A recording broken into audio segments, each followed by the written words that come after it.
Donald Trump has no more determined opponent than Kellyanne Conway's husband, George Conway, who has spent his career on the conservative side of the street in Washington as a Washington lawyer. George Conway tweets almost as much as Donald Trump, but it has been about a year, a little less than a year, I guess, since we have heard him make a public comment in his own voice.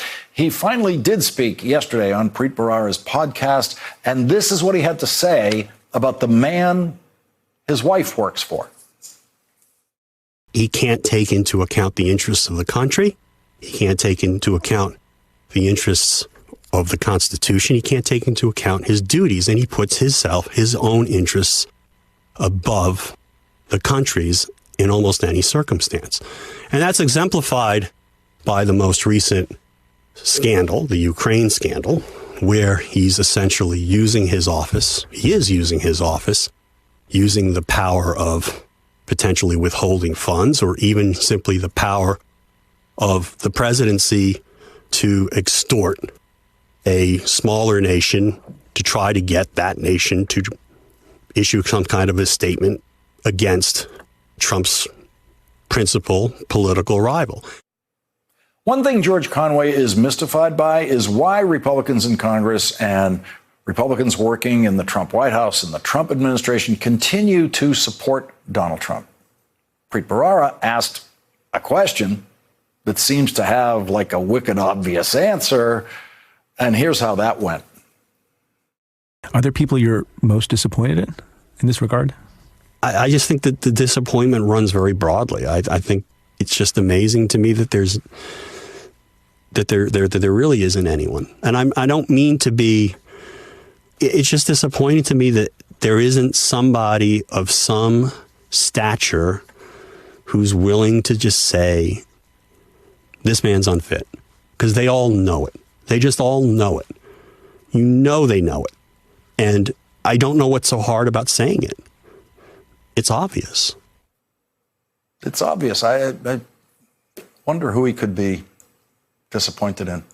One person he's not disappointed in is Republican conservative lawyers who co-signed a statement with George Conway saying that the House of Representatives should move quickly on the impeachment investigation into President Trump. That Republican lawyer who co-signed it with him, who knows something about impeachment, will join us. He was one of the lawyers in the special prosecutor's office whose investigation led to the impeachment of President Clinton. He now wants President Trump impeached by the House of Representatives and removed by the Senate. He will join us next.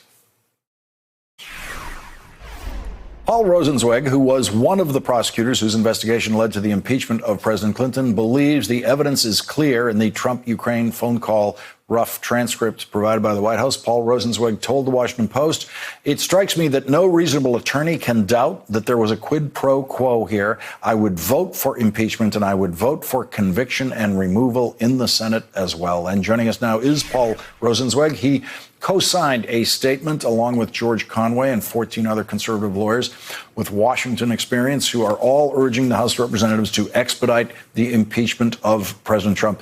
Paul, thank you very much for joining us again tonight. You were last with us in May when you found the Mueller report to be sufficient evidence to go forward with an impeachment proceeding in the House of Representatives. You now find the Ukraine phone call to be what, even stronger evidence or just additional evidence? Well, if the Mueller report is the straw that broke the camel's back, this is the straw that breaks the next 6 camels down the road.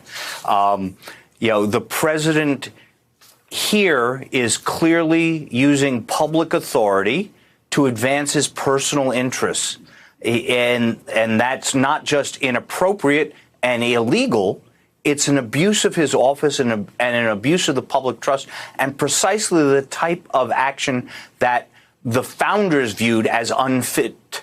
Their primary concern at the time was foreign influence on America. And here we have a president who's walked right back into that history. I want to listen to something that George Conway said yesterday on Preet Bharara's podcast, and this is about people working in Trump world, people working in Republican positions in Washington, and why they do not come forward and resign, if not just kind of hand over the goods on the president. Let's listen to this. I think the calculation they should be making is he's going to be gone at some point, and there's going to be a reckoning. And history isn't going to be kind to people who said nothing or stood up for Trump. But that said, even if you don't believe in that, it's clear that they're not sure which way to go. And if you're not sure which way to go, why not just do the right thing? Is your advice to people in his inner circle to quit? If you can't have a positive effect on him, and I don't think anybody can, yeah. Paul, I think he knows someone in the inner circle much better than you do, but you do know people in that world.